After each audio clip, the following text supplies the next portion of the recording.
우리 계시록이 지금 22장까지 1장부터 22장까지인데 그 중에 오늘 12장으로 들어갑니다. 12장이면 이제 어떻게 됐죠? 반환점을 지났어요. 11장까지 마무리가 되었고 이제 12장으로 들어가는데 이 12장의 상황은 일단 여러분들이 제가 계속 강조해서 말씀을 드렸지만 7 인의 재앙이 펼쳐졌고요. 그 다음에 7 나팔 중에서도 6번째 나팔을 부은 상태입니다. 그러니까 이제 마지막 7번째 나팔을 앞두고 있는 상태예요.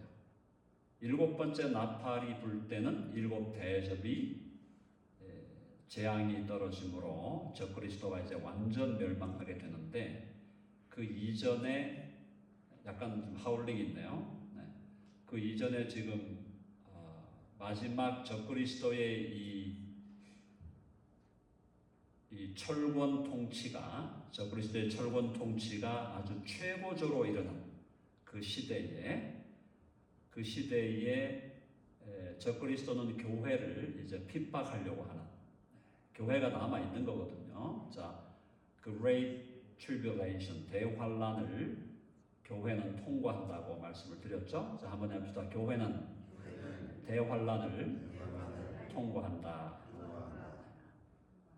일부 그 세대주의라고 하는 신학을 주장하는 사람들은 교회가 환란을 겪지 않고 환란 이전에 휴거된다고 주장하는 분들이 있는데 그것은 성경적이지 않습니다.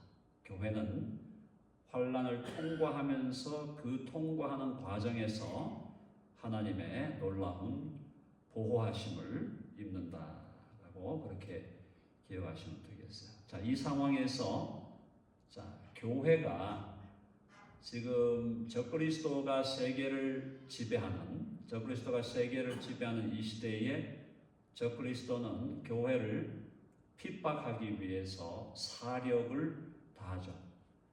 사력을 다하는데 그 적그리스도의 배후에는 누가 있는 거죠? 적그리스도 배후에 사탄이 있는 겁니다. 그러니까 사탄과 적그리스도와 그 다음에 거짓 선지자가 악의 이건 전문 용어입니다. 한번 따라해 보세요. 악의 짝퉁 세 마리 전문 용어죠? 네. 자, 악의 짝퉁 세 마리라는 건 뭐냐면 하나님의 삼위일체를 짝퉁 이미테이트 하는 거예요. 그래서 이미테이션을 만든 거예요. 그래서 하나님의 삼위일체를 마귀도 이미테이션을 하면서 마귀의 그 evil trinity를 만드는데 evil trinity가 Satan, 그 다음에 the antichrist, 적그리스도, 그 다음에 the false prophet, 거짓 선지자. 이 세 마리가 하나의 그 삼위일체를 이루고 있다. 악의 짝퉁 세 마리라고 부르는데 적그리스도가 교회를 핍박하려고 하는 그 상황이다. 여러분 그걸 이해하시고 오늘 12장에 나오는 이 사건은 적그리스도와 거짓 선지자가 협력을 해가지고, 그죠? 사탄과 엔티크라이스트가 협력을 해서 교회를 강력하게 핍박하려고 하는 그 시대를 지금 보여주고 있는데, 그때에 어떻게 하신다? 자, 한번 해봅시다. 하나님이 교회를 보호하신다. 하나님은 교회를 또 우리 개인 그리스도인들을 보호하시겠다는 약속을 지금 12장 1절로 6절에서 보여주고 있습니다. 그러므로 우리는 두려워할 게 없어요. 두려워할 필요가 없고 하나님께 기도하면서 우리의 믿음을 잘 지키면 되는 것입니다. 한번 해볼까요? 두려워하지 말라. 하나님 앞에서 예수 그리스도에 대한 우리의 믿음을 잘 지키면 끝까지 견디게 되고 끝까지 이기게 되는 겁니다. 우리를 끝까지 견디고 끝까지 이기게 하시는 분은 우리 안에 계신 성령이세요. 성령께서 견디게 하시고 성령께서 이기게 하신다. 우리는 그분을 붙들고 그분을 바라보면서 우리의 믿음을 잘 지켜가면 된다라는 겁니다. 자, 12장 1절 보죠. 하늘에 큰 이적이 있습니다. 큰 이적은 요건 이제 뭐 환상으로 보이죠. 환상. 큰 환상이 있는데 어떤 사람이 보이냐? 해를 옷 입은 한 여자가 있어요. 해를 옷 입은 한 여자가 있고 이 여자는 그 발 아래에 달이 있고 그 머리에는 12별의 관을 썼더라. 이 여자가 누구일까요? 제가 지금까지 여러분들이 오늘 서론적으로 말씀드린 걸로 볼 때는 이 여자가 누구냐 감을 잡으셨을 텐데 이 여자는 교회입니다. 교회. 그러니까 태양, 해를 옷 입었다. 해를 옷 입었다. 해라는 것은 성경에서 해라는 것, 태양은 의의 태양이신 예수 그리스도에 대한 상징으로 많이 사용됩니다. 그래서 의의 태양이신 예수 그리스도로 옷 입은 여자다. 이거는 교회예요. 그래서 성경에서 우리 특별히 구약에 보면은 우리 남자 성도들이 있고 또 남자 성도들과 결혼한 성도들이 여자 성도들이 있는데 성경에서 믿음의 사람들 중에 남자들은 그리스도를 예표하고 prefiguring 그 다음에 여성은 교회를 예표하는 그림이 구약에 가득 차 있죠. 대표적인 것이 사실은 아담과 하와.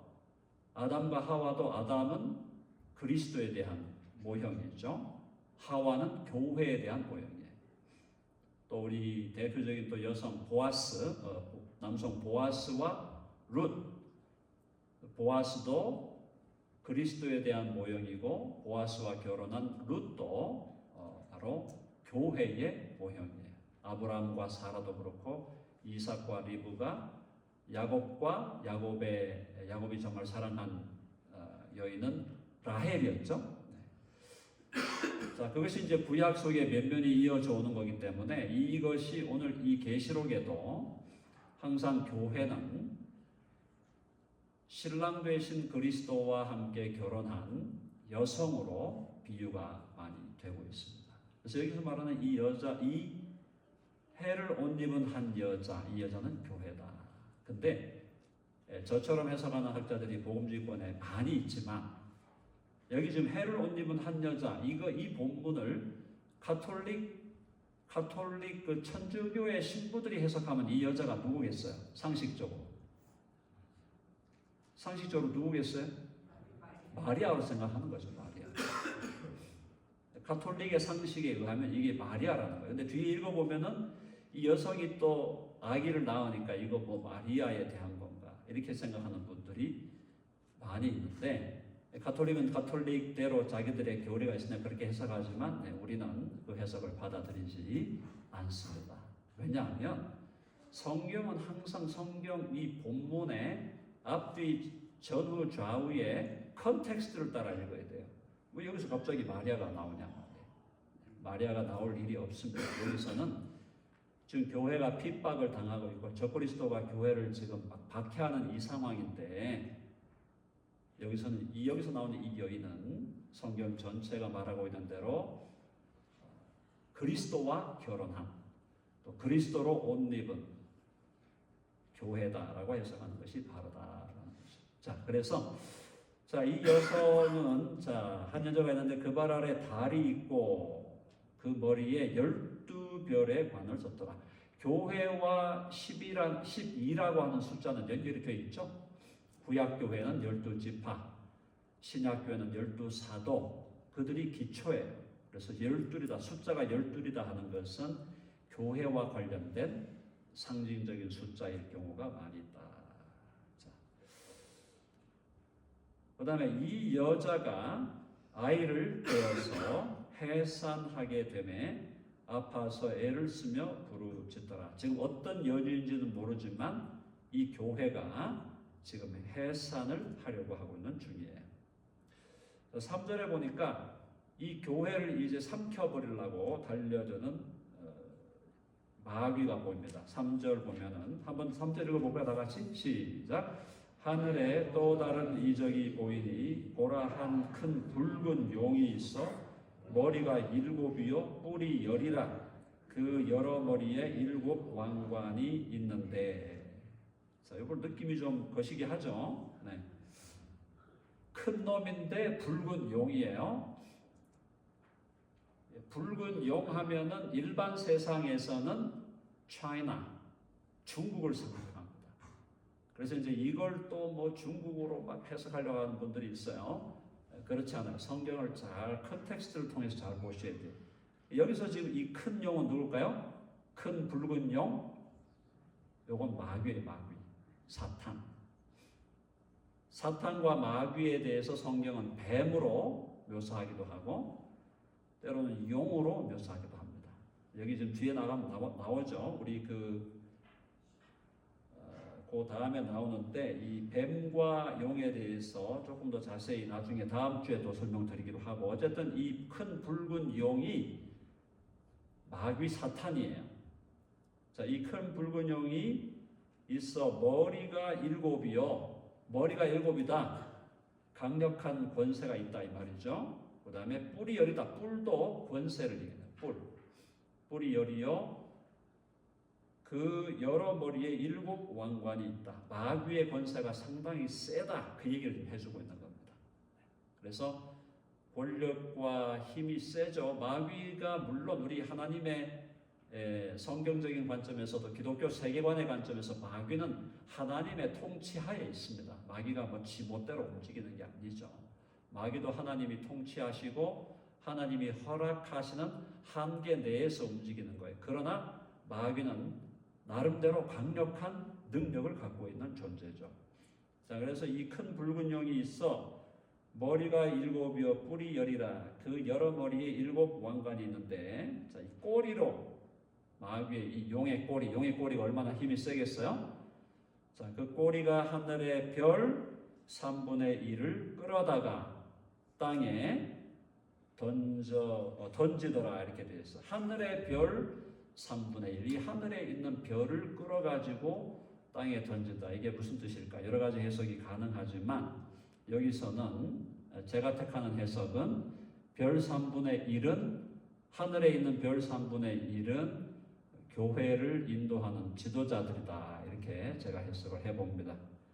그래서 교회를 지도하는 지도자들의 3분의 1을 땅에 떨어뜨렸다. 타락하게 만들었다는 거죠. 이 사탄의 역사가. 그렇게 해서 땅에 던지고, 용이 해산하려는 여자 앞에서, 이 여자 앞에서 용이 서가지고 그가 해산하면 그 아이를 삼키고자 하더니, 마귀가 이 여성 교회가 낳으려고 하는 어떤 해산하는 그 교회가 낳는 아이를 지금 뭐라 그랬어요? 이 마귀가 그 아이를 삼키고자 기다리고 있다 하는 얘기죠. 자, 이런 이미지들을 통해서 어떤 분들은 이제 마리아가 초기 예수님 오실 때 마리아가 예수님을 낳았는데, 예수님을 낳은 것에 대해서 그것을 헤롯을 통해서 두 살짜리 아이들, 이하 남자아이를 다 죽이는 이런 장면으로 이걸 마리아로 해석하려는 분들이 많이 나오는데, 그렇게 보는 해석은 가톨릭적인 해석이라고 그랬고요. 이 맥락에서 이것은 교회가 어떤 아기를 낳는다. 이 아기가 누구냐?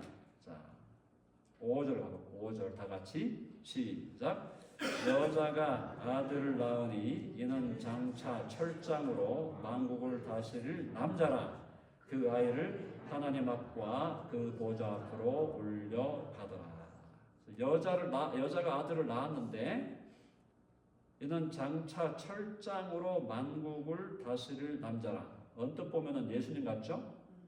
예수님처럼 보이는 예수님이 아니라는 거예요. 여기서 말하는 이 남자. 철장으로 다스리는 이 사람은 누구냐? 계시록 우리 2장으로 한번 가봅시다.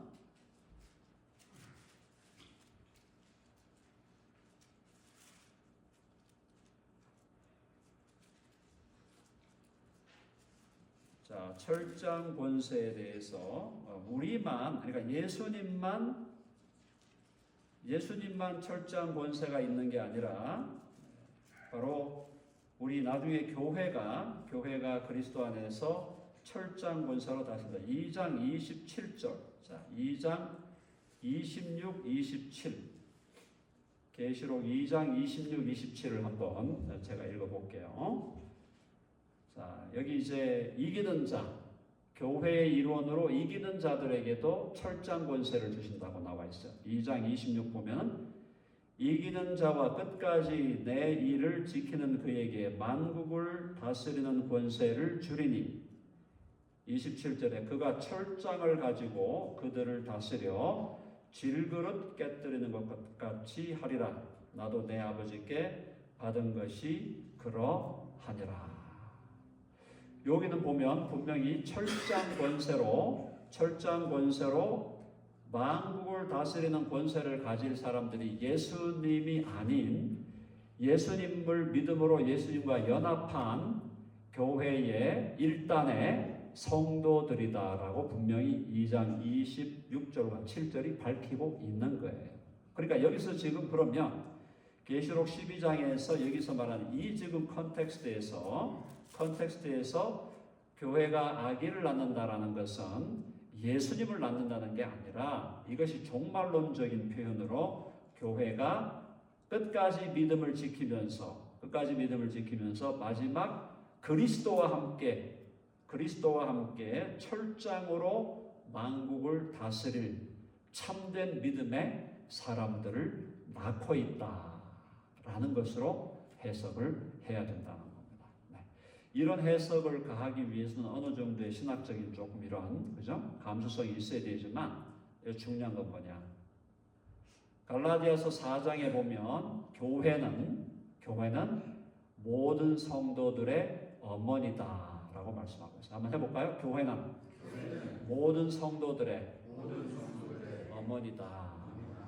가톨릭은 교회의 어머니를 마리아로 보고 있어요. 교회의 성도들의 어머니를 마리아로 보니까 마리아가 삼위일체에다가 더 플러스 돼가지고 거의 사위일체로 나아가고 있어요. 이런 얘기하면은 가톨릭 교단에 있는 교리를 담당하는 사람들은 별로 좋아하지 않겠지만 사실이 그러하다. 제가 볼 때는 그래요. 저도 나름 신학을 연구한 사람인데 가만히 보니까 저게 지금 성모 마리아를 높여서 이게 그 사위일체로 가려고 하는 거거든요. 삼위일체를 나중에 사위일체로 바꾸려고 하진 않겠죠. 그걸 바꾸는 순간 진짜 자기들이 이단이라는 것을 증명하는 거니까 그렇게까지 바꾸려고 하진 않겠지만 그러나 실제적으로 가톨릭에 빠진 사람들의 생각 속에는 성모 마리아가 하나님 아버지나 성자 예수나 성령 보혜사나 급이 비슷한 급이에요. 실제적으로는. 자, 제가 이 얘기를 자꾸 드리는 이유가 여러분 가톨릭에 대한 어떤 비판 이런 것도 있지만 이걸 12장을 해석할 때 종말론적인 해석 또 미래적인 해석으로 본다면 이 여성은 모든 성도들의 어머니인 교회로 봐야 된다. 그래서 교회는 성도들을 잉태하고 또 교회는 성도들을 낳고 교회가 성도들을 잉태하는 게 뭐예요? 교회가 성도들을 잉태하는 것은 교회로 오라고 하는 거예요. 교회로 오게 해서 처음 믿음을 갖게 하는 거죠. 그래서 잉태하고 그 아기를 낳는 거는 비유컨대 그 사람이 예수님을 믿고 나면은 그 사람에게 세례를 준다든가 그렇게 해서 그 사람이 이제 처음으로 교회 안에 공동체로 들어오고 그 다음에 그 어린아이에게 믿음의 어린 베이비를 교회가 feeding 교회 공동체가 그 어린 아이를 잘 feeding하고 또 잘 먹이고 또 케어링하고 또 잘 돌보고 트레이닝하고 에듀케이션 해가지고 교회 공동체가 한 사람의 혹은 여러 사람의 믿음의 사람들을 길러내서 그 사람들을 교회는 세상으로 파송하여 세상에서 하나님의 나라와 하나님의 복음을 위해 살도록 하는 것이 교회의 역할입니다. 그래서 교회가 모든 성도들의 어머니다라고 하는 이 교회론 너무너무 중요한 교회론이죠. 그래서 이 교회론을 성경에서 잘 발견해가지고 이 부분 교회가 모든 성도 마리아가 아니고 교회가 모든 성도의 어머니라는 것을 가장 강력하게 주창한 우리 신학자가 누구냐? 존 캘빈이라는 신학자예요. 제가 좋아하는 신학자. 루터와 칼빈 제가 좋아하는데 교회가 바로 모든 성도의 어머니다라고 말했어요. 그래서 여기서 결국은 뭐냐? 이 여자가 아들을 낳을 때 이 아들은 마리아가 예수님을 낳고 있는 장면이 아니라 교회가 적그리스도의 핍박을 받고 있는 교회가 바로 신실하게 믿음을 지켜 끝까지 자기들의 믿음을 지켜서 견디고 끝내 그리스도와 함께 철장 권세로 이 세상을 심판하고 만국을 다스릴 자 참된 믿음의 사람들을 낳고 있는 장면이다. 그렇게 이해하는 것이 가장 근접한 해석이다라고 보여집니다. 자, 그래서 여자가 이제 핍박을 받아요. 핍박을 받으니까 어떻게 됐습니까? 자, 핍박 받으니까 12장 6절 같이 읽어봅니다. 12장 6절 다 같이 시작. 그 여자가 광야로 도망하매 거기서 1260일 동안 그를 양육하기 위하여 하나님께서 예비하신 곳이 있더라.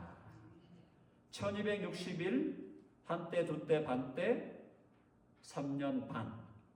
대체로 적그리스도가 교회를 핍박하는 시기를 보통 한 3년 반 정도의 시기로 봅니다.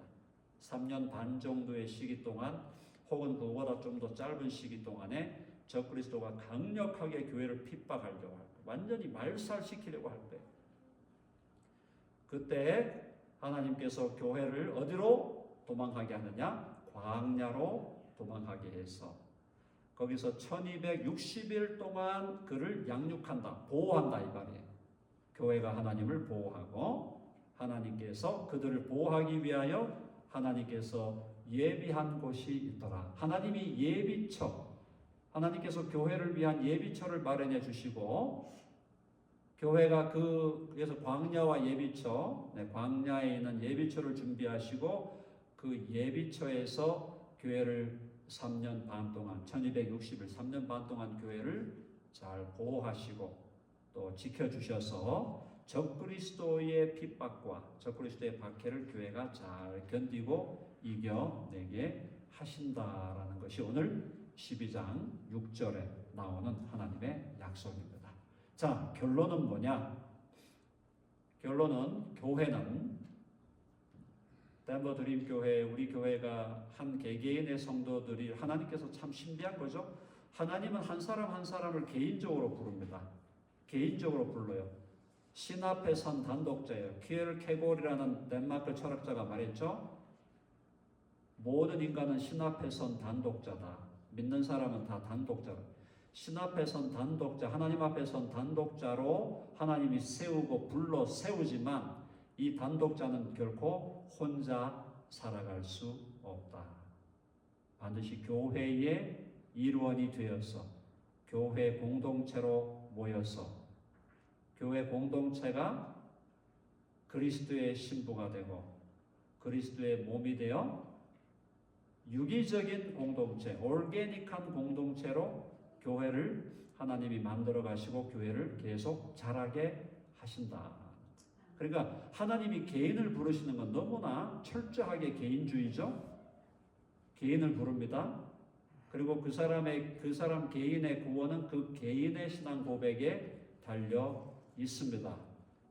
여러분 아멘 하시죠?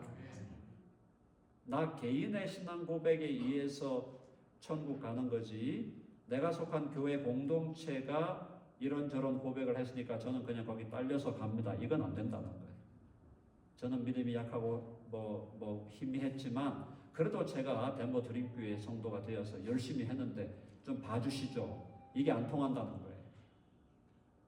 안 통한다는 거죠. 그러니까 하나님이 개인을 불러서 그 개인의 신앙 고백에 기초해서 그 개인을 구원하시는 철저한 개인주의가 분명히 이 신앙에 우리 기독교 신앙에 있어요. 그러나 자 놀라운 것은 하나님이 삼위일체로 존재한다는 것 자체가 뭘 의미하는 거예요? 하나님이 하나의 공동체로 존재하신다는 거예요. 이게 놀라운 거예요. 신기한 거예요. 성부의 개별성, 성자의 개별성, 성령의 개별성이 무시되지 않으면서도 성부와 성자와 성령은 상호 내주적인 통일성, 상호 내주적인 연합을 통해서 하나의 신비한 공동체를 이루고 있다는 거예요. 그러니까 공동체적으로 존재하시는 그 하나님이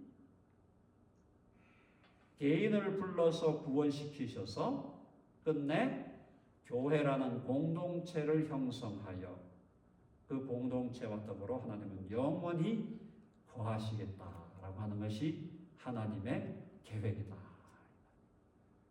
그래서 우리 기독교 신앙은 한 개인의 절대성을 절대적으로 주장하지만 동시에 그 개인이 여전히 교회 공동체 안에 연결되고 서로 커넥션되고 서로 네트워크되고 서로 인터커넥션이 이루어지고 그 안에서 올게닉하게 릴레이션십이 이루어져서 교회 공동체가 그리스도 안에서 함께 유기적으로 자라가는 것. 그래서 그리스도의 분량이 그리스도의 장성한 분량이 충만한 데까지 이르게 하는 것이 하나님의 목표다. 왜? 하나님이 본질적으로 공동체적인 존재로 계시기 때문에. 하나님은 알라가 아닙니다. 알라는 절대 단독이죠. 이슬람의 알라는 절대 단독자예요. 그래서 여러분 코란을 읽어보면은 알라에게 아들이 있다고 하는 자는 저주를 받을지어다. 우리는 하나님께 아들이 있다고 하거든요. 완전히 다른 얘기를 하고 있는 거예요. 근데 오늘날 어떤 신학자들이 뭐 알라 신하고 하나님하고 똑같다. 성경에 ABC도 모르는 사람들이 그런 헛소리를 하고 있는데, 알라가 이슬람이 주장하는 알라는 철저히 단독이에요. 누구도 거기에 같이 붙이면 안 돼. 마호메트도 붙이면 안 돼요. 아무것도 아니에요. 알라에게 아들이 있다 하는 자는 저주를 받으라. 이슬람이 그 꾸란을 나중에 만들어 놓은 그 이유가 기독교를 반대하기 위해서 만든 거란 말이에요. 기독교는 뭐예요? 하나님 아버지에게 영원한 아들이 있다고 하는 거예요. 하나님 아버지에게 영원한 아들이 있다고 해놓고 그걸로 끝나는 게 아니라 하나님 아버지와 아들 그와 더불어 또 영원히 함께 계시는 성령이 계시다. 분명히 세 위격이 있지만 한 분 하나님으로 하나의 mutually indwelling communion, 상호 내주하는 연합적인 공동체를 이루고 있는 것이 우리 하나님이다. 그래서 교회 공동체가 그렇게 중요한 겁니다. 개인의 절대성, 절대적으로 중요하지만 교회의 공동체성 역시 절대적으로 중요합니다. 여러분 이 부분에 대해서 깊이 생각하시기 바라고, 두 번째 오늘 교훈은 뭐냐면 이 여성은 아기를 낳느라고 해산의 고통을 하고 있어요. 아기를 낳느라고 해산의 고통을 하는데, 자, 이걸 영적으로 풀어준 거죠. 생물학적으로 어떤 여성 어머니가 아기를 낳는 거, 결혼을 해서 아기를 낳을 수도 있고 못 낳을 수도 있고, 그것은 전적으로 하나님의 선물인데, 교회가 모든 성도의 어머니로서 교회는 반드시 아기를 낳아야 된다. 아기를 낳기 위해서는 고통이 따른다. 자, 그러면 교회 공동체가 아기를 낳는다는 게 뭐냐? 참된 믿음의 사람들을 계속해서 잉태하고, 또 잉태한 그 아이들을 잘 낳아서 그들을 영적으로 feeding, caring, protecting, 또 training, education, 그렇게 해서 교회가 낳은 자녀들을, 교회 공동체가 낳은 자녀들을 계속 하나님 앞에서 성숙하고 신실한 자녀들로 길러가는 역할을 교회는 반드시 해야 된다라는 거고, 오늘 이 종말론의 컨텍스트에서 지금 이 철장 권세를 가지고 만국을 다스릴 하나님의 성도들을 교회가 낳는다라고 하는 것은, 교회가 단순히 베이비 성도들만 많이 낳아가지고 가는 게 아니라, 이 베이비를 계속 제가 지금 몇 주째 계속 이 팀을 여러분들에게 말씀드리고 있죠. 교회가 강력한 그리스도의 군사, 그리스도의 전사들을 만들어가는 역할을 교회는 쉬지 않고 감당해 가야 된다라는 것입니다. 그래서 오늘 여러분 여기 자리에 모인 우리 모든 우리 덴버 드림교회 성도들은 하나님 앞에서 영적인 베이비로 머물지 않고 영적으로 머추어한 성숙하고 그리고 잘 트레인드 된, 잘 훈련되고 그래서 마지막 시대에 하나님의 군사로 그리스도의 전사로 하나님 앞에서 멋지게 아름답게 쓰임받는 여러분 되시기를 간절히 바랍니다. 우리 교회가 12월 22일 날 우리 성탄 예배 감사 예배를 드리면서 그때 우리 몇몇 분들을 이제 세례를 드리려고 합니다. 과거에 세례를 받았는데 그 세례가 별로 의미 있게 기억이 안 나는 분들도 있고 또 아예 처음부터 세례를 못 받으신 분들도 있고 그래서 우리 12월 22일 날 우리 전 교회가 함께 몇몇 분들을 세례를 주는데 이 세례를 주는 이것이야말로 정말 어떤 의미에서 공식적으로 교회 안에 새로운 생명이 탄생하는 거예요. 베이비로. 그러니까 birthday야, birthday. 영적인 의미의 birthday가 되는 거예요. 그래서 그날 우리가 함께 축하하고 그렇게 하려고 합니다. 오늘 여러분들 중에도 혹시 뭐 세례를 자꾸 뭐 2번, 3번씩 받는 거 그게 썩 좋은 건 아니지만 그러나 세례를 아직 받으신 적이 없는 분들이 있다면 세례 받도록 신청을 해주시고 그 다음에 또 세례를 과거에 받은 것 같은데 별로 기억도 잘 안 나고 제대로 받은 것 같지 않다. 혹시 그런 분들이 있다면 다시 신청해 주셔서 세례 교육을 받고 세례를 받게 되는 그 12월 20일 날 그렇게 세례를 받도록 하겠습니다. 자, 사랑하는 여러분. 밝고 행복한 종말론 무슨 이야기입니까? 우리는 결코 두려워하거나 결코 좌절에 빠지거나 결코 실망하거나 낙심할 필요가 없다 그랬죠? 하나님이 교회를 끝까지 지키신다. 왜? 교회는 하나님의 아들의 공동체고 하나님의 자녀들의 공동체고 또 예수 그리스도의 신부의 공동체이기 때문에 하나님은 교회를 끝까지 지킨다. 물론 교회가 박해와 핍박을 당해 2000년 역사 동안 계속 박해를 당하고 핍박을 당해왔지만 교회는 살아남았고 마지막 날에 저 그리스도가 교회를 아무리 핍박하고 박해하려고 노력한다 할지라도 교회는 하나님께서 반드시 지키셔서 끝내 이기고 승리하게 하실 줄로 믿습니다. 그렇게 자신감을 가지시고 다음 주에 12장 7절부터 또 이어지는 그 절을 통해서 이 교회에 대한 마귀의 핍박과 박해 그리고 그걸 그 상황에서 교회를 보호하시는 하나님의 능력과 권세를 함께 묵상하도록 하겠습니다. 자, 오늘 설교는 이것으로 마무리하고요. 일단 우리 옆에 있는 분들 바라보면서 교회는 성도들의 어머니입니다. 한번 나눠보세요. 네. 교회는 성도들의 어머니입니다. 교회가 공동체가 어머니라는 너무너무 중요한 얘기예요. 마리아가 아닙니다. 마리아가 어머니라고 하면 안 돼.